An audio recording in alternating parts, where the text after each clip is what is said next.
Hi, welcome back to Rohrich Knose podcast. Great to see you, helping you become a better you. And I can't think of a better person to talk to today on this podcast than Scott Murray. And I'm going to tell you why. Okay, Scott, welcome to our podcast. Well, thank you, sir. That was a nice introduction. Good. Well, I'm a little concerned about what's following. No. How are you? I'm great.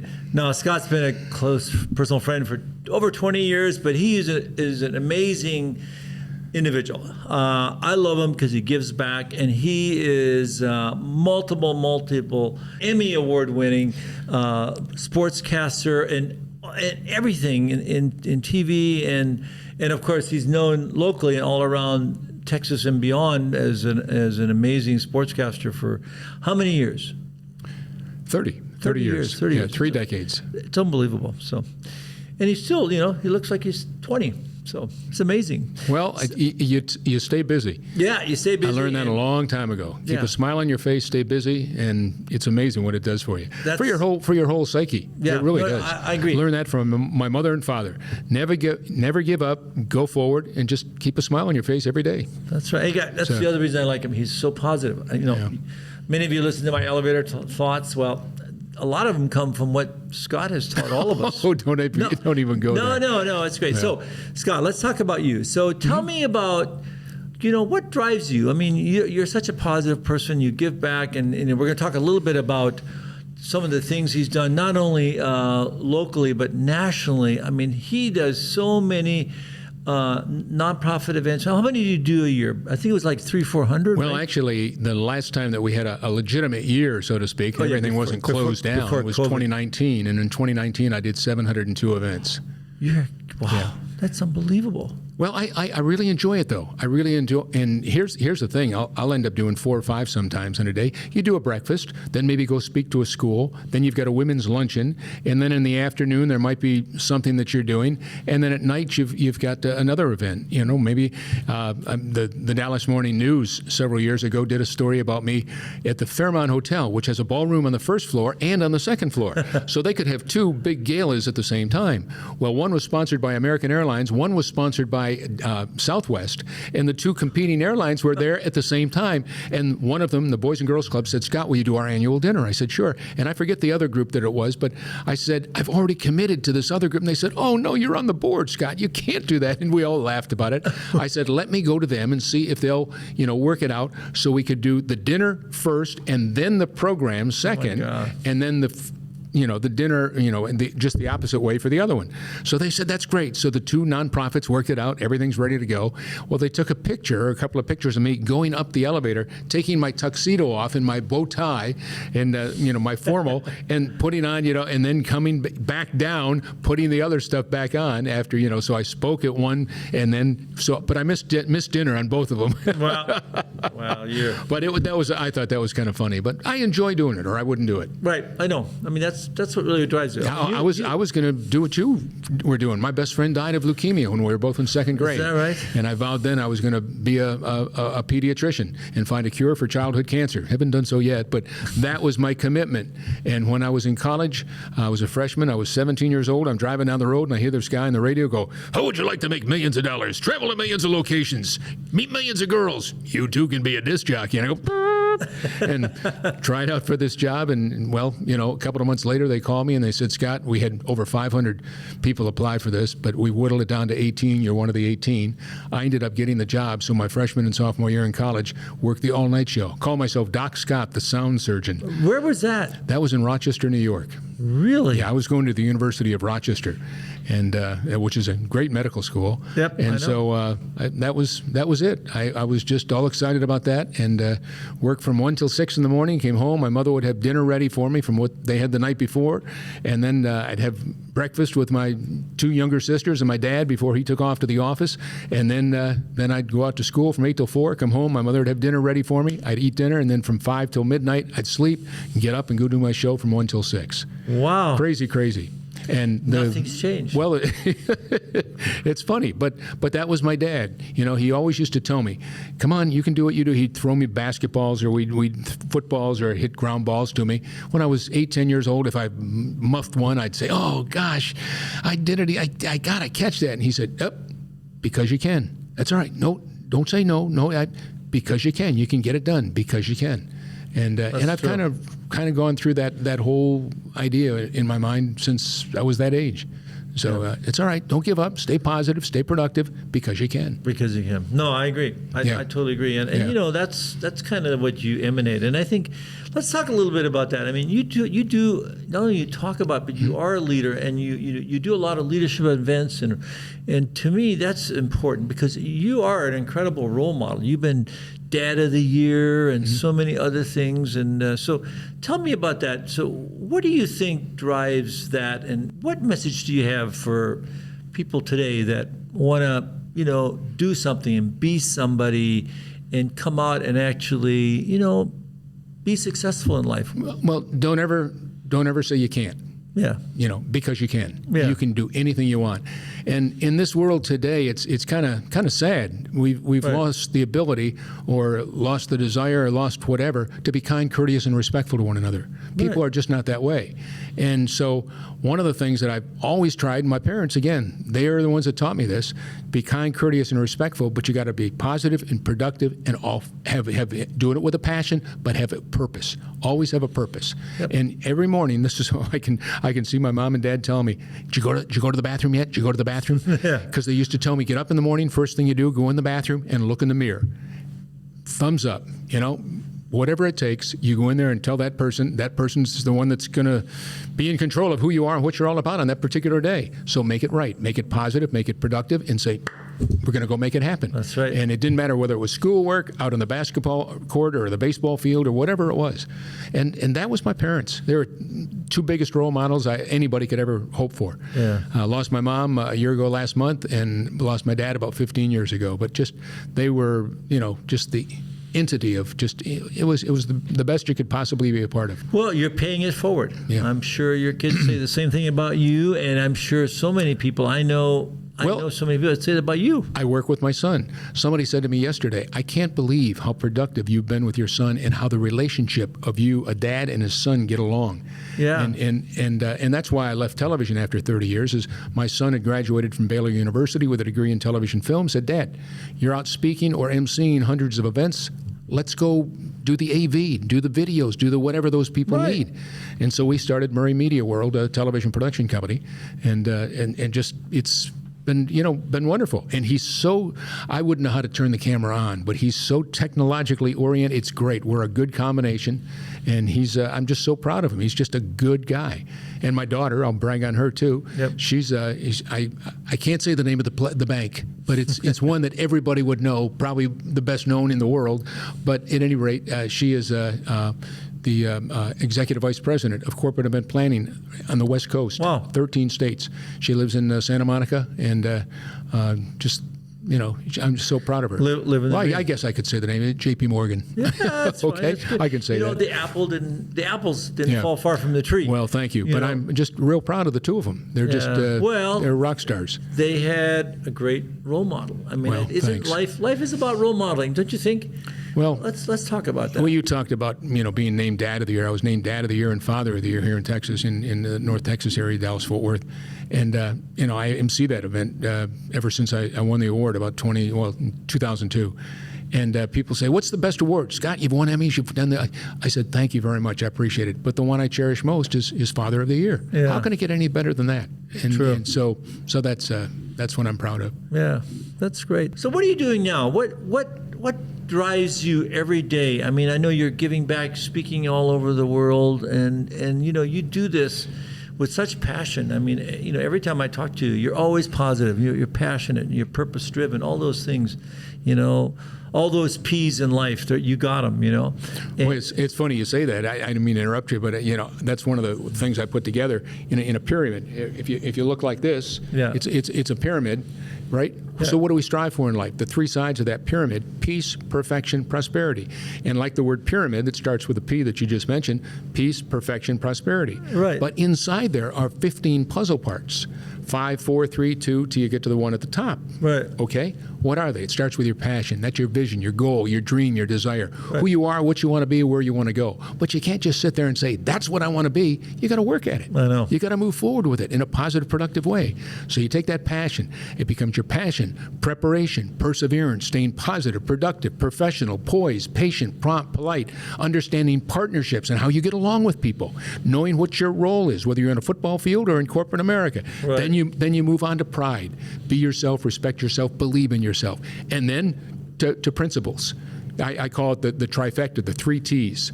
Truthful, trustworthy, transparent. That's the kind of person you want to surround yourself with every single day. Those are the people. Truthful, trust, and we don't have those people anymore, unfortunately. Then you get to principles. And then you get to, integrity, honesty. And then you get to the last one at the very top, purpose. Purpose. What are you going to do today? Purpose-driven. Yeah. Purpose-driven, the whole thing. Man, I love that. That's your pyramid of power. Yeah. And that's what you try to live for every single day. Yeah, it's so true. And, this is, life is not a dress rehearsal. It's, That's for sure. It's the real deal. And I love what you just said, because, that's what drives me. It drives me every day, because just like you, I go to work. I really don't go to work because I love what I do. And, you love what you do every day. I can see it and I can hear it. And, I just heard it. Well, I love coming up with things like the pyramid of power and creating things love like that. Well, here's another one, the I factor. Yeah. Lucky 7. 7 words that all begin with the letter I. Yeah. And what's the most important I word? Individual. Yes. Who you are, what you're all about. That person looking at you in the mirror every morning. That individual Right. is responsible and accountable for what I'm talking about. So what are the 7 I words? Yeah. It starts with intelligence. You got to have it out here. You got to have the education. Right. Intelligence, intensity, got to move forward, Yep. Intelligence, intensity, integrity, involvement, influence, impactful, inspirational. Boom. Boom. You got. That's it. That's the whole lucky package. 7 right there. All start with the letter I. That's the individual. Make it happen every day. That's God. We got it all. You can be successful right now. Just get the 7 I's. No, I like that. And leaders and positive, successful people, they have that. They have different versions of it. You can see that in people like Elon Musk and Steve Jobs.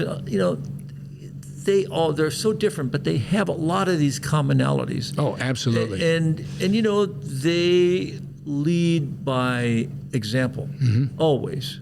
You can't just tell people to do it. You have to do it yourself. Absolutely. Right? You're spot on. You're totally spot on. Yeah. Absolutely. So what do you tell, and I know you mentioned now twice about how, we've lost that. Why have we lost that? I know we've lost part of that in the U.S. and maybe globally, but since this is a very positive thing, how do we get it back? If we've lost it, there's a lot of reasons for that, but tell me, how do you get it back? How do you get this back? Because this is a genetic part of who and what we are, is, giving back, being positive, being successful, and never looking back, but always forward. How do we get it back, Scott? Oh boy, I tell you what, we could both be rich men if we had the solution. But unfortunately, it's some of the things that we see going on these days. Right. The shootings. You go into a bank, you go into a Walmart, you go into a grocery store. You don't know who's sitting there with a gun or a rifle or what. I mean, where did all that come from? I don't know. I mean, it's so sad, and so as bad as things are, that to me is an indicator that you have to work that much harder. Yeah. To make sure you get it right. And I gave you a couple of things that I've done in the past, the speeches and the P words and the I words and all that. But another one that I have is, which I'm doing now, is my Leadership America presentation. Yeah, tell us and that's about creating champions of change through a culture of civility. And that kind of gets to what we're talking about. Right. We have lost the ability to be kind, courteous, and respectful to one another. Not the ability to do so, but unfortunately, people, you get down the road and somebody cuts you off. Are they going to pull a gun out and shoot you? Or where does all this come from? Right. So I think a lot of it has to do, and this is just my, people can say, well, it's politics, or it's this, or it's that. Right. We just talking about leaving all that aside. Unfortunately, we don't have what we need in parental direction, in this world. The divorce rate is through the roof. Kids don't have a mom, don't have a dad. In all my days of working in Big Brothers Big Sisters, or even Boys and Girls Club, on the board of both of those, my Scott's Kids program of for Big Brothers Big Sisters that we did for 12 years on NBC5. It was great because you got a chance to meet some of these kids. Didn't have a mom, didn't have a dad. I'll give you a quick story. It was 1992, 93, and I got a call that we're going to be doing this gal, and I was all excited because the week before we had just done a story with Nolan, with a boy named Nolan, and he didn't have a dad, but his hero was Nolan Ryan. Oh, wow. So we set it up and went to the ballpark, and Nolan was there, and we did a little catch with Nolan, and this kid, I mean, that was the end of the world for him. He thought this was awesome. Well, the next week we did a young girl, Hispanic gal, who was losing her dad that night. He was being sent off to prison because he had committed somebody had he'd killed somebody and committed murder, and I don't know the whole story, but she's at home now with her mom. Her mom was a cook and at a small restaurant. Wow. And so she wanted to be like her mom and cook and make nice food for her family when she grows up. She was 8 years old at the time. So at any rate, that's it. And we did the story, and she was a sweetheart, and I wished her luck. And I told her at that time, just like my dad, she said, I can't do that. I said, yes, you can, because you can. I kept telling her like my dad did. It's all right. I know. Because you can make it happen. Well, I said, that's going to change your life. You're going to be the best ever. And that was the last I heard of her. I'm doing an event with Terry Bradshaw. Terry Bradshaw, the four-time winner of Super Bowls and what have you back in the 70s. And Terry and I are doing a thing at the Anatole for SMU. And so we finished talking, and we stand up, and I said, well, good to see you. We hop off the stage, and all of a sudden this woman down front says, Mr. Murray. And Terry says, I think she wants you. Here, I'll go this way. You go see what she wants. So I did. I walked down. She shook my hand, and she said, I just wanted to say thank you. And I said, what? Really? And she said, I was one of your Scott's kids. I said, you're kidding. She said, yes. She said, it was a long time ago. I was 8 years old at the time. I said, how old are you now? She said, 35. Oh, I said, that's 27 years ago. She said, yeah, it was back in the 90s. She said, but my dad and I, he'd just been off to prison, and she told, and I said, oh my gosh, well, all these people around her started listening to everything that she was saying. And she said, well, you saved my life. And I said, how is that? And she said, you told me what your father told you, because you can. And I didn't believe in myself, but I knew if I just, so I always thought, because it's okay, because I can. And I used to go look in the mirror every morning like you told me that I should do. And I said, I got a little teary-eyed. Yeah. Somebody handed me a Kleenex, and everybody just quieted down in the Anatole as everybody's walking out, and she starts talking. I said, well, it's so great to see you. I said, can I have a hug? And she gave me a hug, and I said, I'm so proud of you. I said, what are you doing now? And everybody listened, and she said, I'm a criminal defense attorney here in Dallas. Oh, wow. I lost it. And everybody just started applauding. But Wow. you never know. You never know how you're going to touch a life. And that's, there's so many kiddos out there that just need the direction and need that, don't have that mom, don't have that dad, don't have that support staff. Yeah. And that's so sad. It is sad. And so it really highlights the need for parental role modeling. Absolutely. Absolutely. It's a pandemic. Yeah, you're absolutely it's right. A lack of parental role modeling. And, spot on. And I think a lot of parents probably don't know how to be role models. Maybe, I think you're right. No, I totally agree. And it's not a negative. It's just saying they just were never shown. And I see that a lot. We see that everywhere. We see that in medicine. And role modeling is so important. So I think in the last few minutes, I just want you to sum up, for our audience. So how do you become an incredible role model for your kids, for others, like what you've done? What's that secret? And is there a secret, or what do you do every day? Because every one of us makes a difference. It's an individual difference.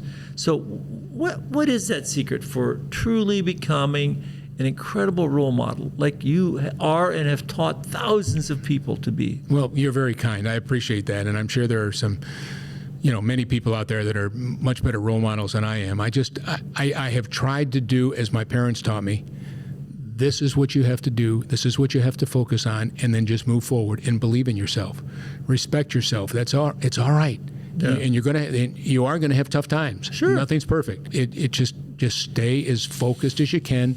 And if you have a downtime, know that you're going to have an uptime if you just stay directed in the right direction. Right. And that's what I've tried. It sounds simple to say it, but it's really what you have to do. And trust me, I go through some times, I go, oh my gosh, you've got to be kidding me.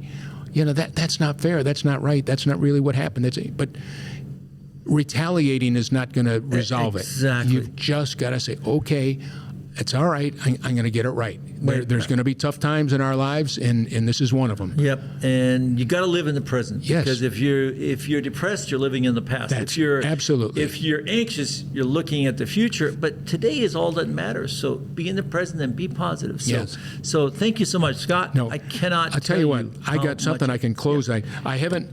I put all these things together and memorize all these different things that I told you about. Let's do but this. I love to write poetry that has meaning. Okay. But it just, I like things that rhyme, but it has to have meaning. So as a result of all that, in my Leadership America, creating champions of change through a culture of civility, I've tried to take all these C words and everything, but now I've put it into what I call my Leadership America creed. Okay. So here's what it is. I want to hear. It says, life is not just about me. A purposeful life is all about we. Sharing together all that we see, even though we might not always agree. Right. Respectful and kind is forever key. Truthful and transparent is what we should be. Eradicating the anger and the hateful debris. Live not in a world where we need referees. Wow. Let us move forward in a place we foresee, diverse and inclusive for both he and she. Matters not religion nor race, faith is for thee. We must live in a world that's our home of the free. Wow. And that's what we need right now in the good old U.S. of A. and literally global. Global. Wow. Yeah. Beautiful, Scott. Thanks. Amazing. Thanks. You're going to get another award soon. So thank you, Scott. Thanks so much. You're a total rock star. No, and thank you for your friendship. We've known each other for years from all the nonprofits that we've done or what have you. I'm delighted to be here. So, yeah, it's amazing. Thank you. Well, you inspired me, and that's amazing because it takes a lot. And I just want to thank all of you. Please give us your comments. And it's amazing to hear and talk to Scott Murray. Every time I speak to him, I'm actually just exhilarated, and I'm a pretty positive person, but he takes it to the stratosphere. So thanks again. Thank you. You bet. Live the Thank you. dream. I appreciate it. I was delighted to be a part of your show. Yep. Thanks.